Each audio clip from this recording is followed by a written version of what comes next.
and both given early, intensive therapy. For over a dozen years, we've followed their intimate, at times harrowing stories. And tonight, ABC's John Donovan is there as one heads off to college after an amazing recovery. But as you'll see, the therapy is far from a magic solution.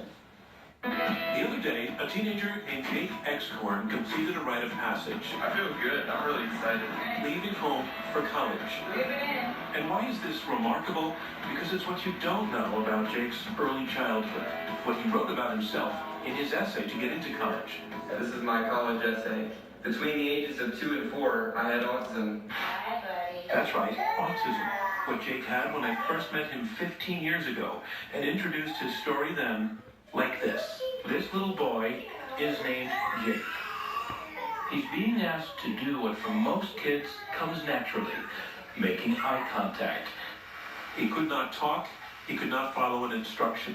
As his mother told us back then. It was like his circuit breakers just, like he had them on and they just, one by one, just clicked off. And then at his second birthday, they began to see the telltale signs. All the kids were playing and laughing, and he was supposed to have his birthday cake, and I couldn't find him. And I went up and I found him lying face down in the driveway. And at that point, we just said, all right, there's something wrong with our kid. Turn around. These are not the sorts of home movies that a parent ever dreams of making, but they show what Jake's toddler life turned into soon after his diagnosis. The downstairs room at home became a schoolroom for what at the time was a relatively unknown program of therapy called ABA, Applied Behavior Analysis. The basic principle you can see at work here: Jake is not capable of waving goodbye, so he is trained into it. Literally rewarded with a favorite food treat or a toy or some stickers, Wave bye-bye. repeating even a part of the gesture so that he'll do it again. We all function based on a series of things that happen, behaviors that we engage in, and reinforcers that happen afterwards. It's the same sequence. And it's just a matter of providing a lot more opportunities for children with autism. Turn around. Over and over again. More than 2 years of it. But at the end, on the day Jake and I said so long to each other, this kid was connected again. See you later, alligator. See you later, alligator. We checked in with Jake 5 years later when he was 9, and now he had real friends. And then just the other day, just before Jake left for college, I went to see him again. Hey. Hi, Jake.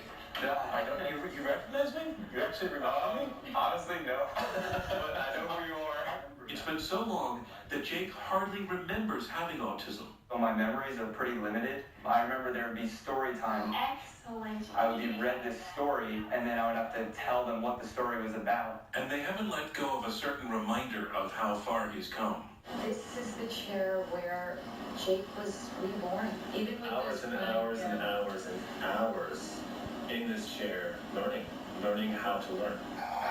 Together, we watched a clip from that Nightline show. Dada, moon, ball, star. I think that part of our lives was so intense, and the therapy was so intensive, and it was like we were living in this snow globe. The rest of the world didn't exist. I mean, I barely left the house during those 2 years. Jake, what do you do with your autism? Is it something that you talk about? Is it something that you don't want to talk about? I don't say, hi, I'm Jake. I used to have autism when I was little. But if it comes up, I'm more than happy to tell them about my past. Do you have moments anymore where you think back and say it could have turned out very differently? I have moments where I have what I would call gratitude attacks. Gratitude attacks, where watching him get his diploma at graduation, it was, people talk about living beyond their wildest dreams. I mean, watching him put on his tux and get ready for prom. Somebody else dropped by for our reunion. God, you're enormous. Julie Fisher ran Jake's home ABA team of therapists. Good. Hi. Today, she runs an entire school for kids with autism using ABA. But hope is what draws people into it. Do they need to be careful about that hope? Or should they follow it? I guess follow it with some measured caution, maybe. but certainly follow it. I mean, I look at the kids that attend my school. Many of them are much more profoundly affected and will be for the rest of their lives. There's no knowing which kids will respond to ABA as dramatically as Jake did. Now, families do need to realize that. That was where another family was 15 years ago. In that same Nightline report, we also met a 10-year-old named Andrew Parles, who was also getting ABA therapy. Good, what did you spell? He was making progress for sure. He had learned to ride and to skate. Type. But it was clear he was not going to be a Jake story. He was learning to communicate. And he was even speaking a few words, each one learned painstakingly by his own time in the chair. To his parents, Lisa and Craig, that was where hope came from. People ask that all the time, that, oh, looking back, was it worth giving up your law practice, moving your house, relocating again? And 90% of the words that he has, we taught him. So how much is a word worth? How much is one word worth? Every word is priceless. Excellent. Way to go. This person. This person. Hey, these are seats.